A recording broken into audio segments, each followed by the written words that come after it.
per Júpiter. Com tenim el poble de Roma aquesta primavera? Tots els sacerdots, tots els augurs, estan ben atents al primer ocell que se'ls passi pel davant, perquè no paren de fer-hi prediccions. Uns que s'hi guanyaran la guerra, d'altres que s'hi sortiran escollits a les eleccions, que si és un bon moment per fundar una ciutat o un temple, fins i tot si serà favorable o no a un casament. En fi, que aquesta primavera hi ha tantes consultes que m'han encarregat a mi si sóc capaç d'endevinar el futur i desxifrar quin missatge ens envien els déus. Però esclar, per fer una bona interpretació hauré de sortir del temple, aniré a un espai ben obert, que tingui bona visibilitat, en un lloc ben ample, amb bones vistes, per captar millor tots aquests missatges, totes aquestes senyals. I el primer ocell que passi, ho vegi i centraré tota la meva atenció. I quin ocell serà? I de quina manera se m'expressarà? Aquesta senyal m'arribarà a través del vol d'un voltor o d'un falcó? M'arribarà a través del cant d'un corb, d'una oreneta o d'un ocell exòtic?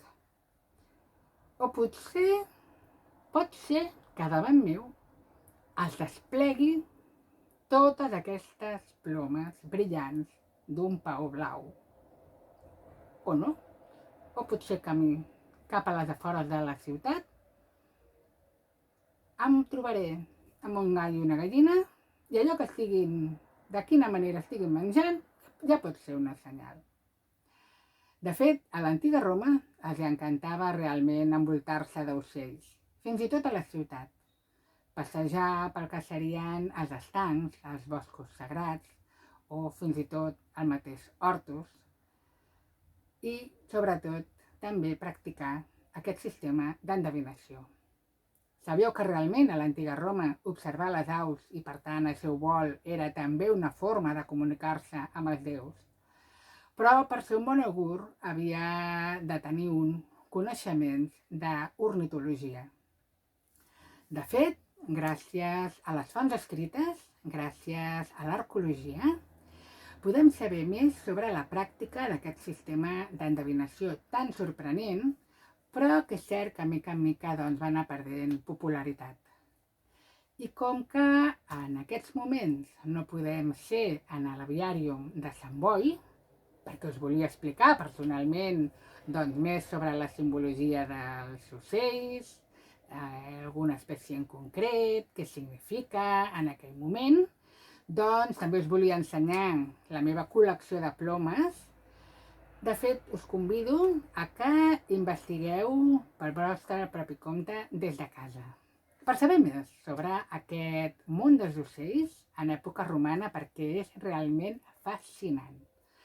Podeu buscar per internet, per exemple, representacions d'ocells que podeu trobar. Per exemple, mireu el mosaic de la Casa dels Ocells, de la Casa de los Pájaros, d'una domus a Itàlica, molt a prop de Sevilla. O, per exemple, aneu buscant també el que serien els frescos de Villa Livia, una casa d'estiueig a les afores de Roma. Fins i tot hi surt pintat una gàbia com aquesta.